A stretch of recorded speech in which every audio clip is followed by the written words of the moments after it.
Pwede nang mabisita ang precinct finder ng COMELEC para sa mga naghahanap ng kanilang presinto para sa eleksyon 2025.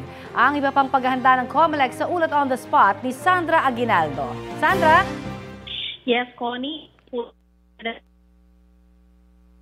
Sandra? Connie? Go ahead, Sandra. Yes.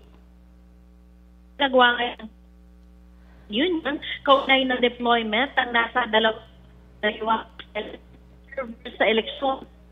Alright. Sabi ng COMELEC na bukas ang Pilipinas sa mga observers sa iba't ibang mundo para pangasiwaan ang gagawing halalan sa May 12.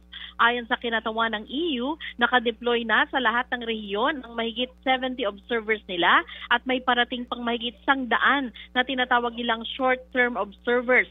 Paliwanag nila kaya sila nagpadala ng ganito kalaking team ay dahil gusto raw nila maobserbahan ang buong proseso ng eleksyon sa Pilipinas, maging ang paraan ng pangangampanya ng mga kandidato, mismong araw ng eleksyon at yung bilangan ay oobserbahan daw nila. Yun daw gagamitin nating makina o yung tinatawag na automated counting machine ay kasama na rin sa mapapasadahan nila sa kanilang obserbasyon. Ang produkto daw nito ay lalamanin ng report nila na ibabahagi nila sa Pilipinas at masasabi rin na may matututunan sila panigurado mula rin sa proseso ng Pilipinas.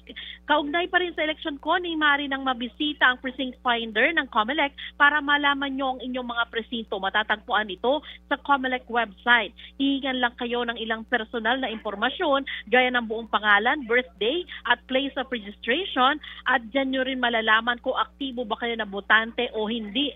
Ayon po kay COMELEC Chairman Garcia ay handa sila sa mga hacker lalo't ang precinct finder daw po ang isa sa pangunahing pinupuntirya ng mga hacker sa ilang nagdaang eleksyon. Yan muna, Connie, ang pinakahuling ulat mula dito sa COMELEC. Connie? Maraming salamat, Sandra Aguinaldo.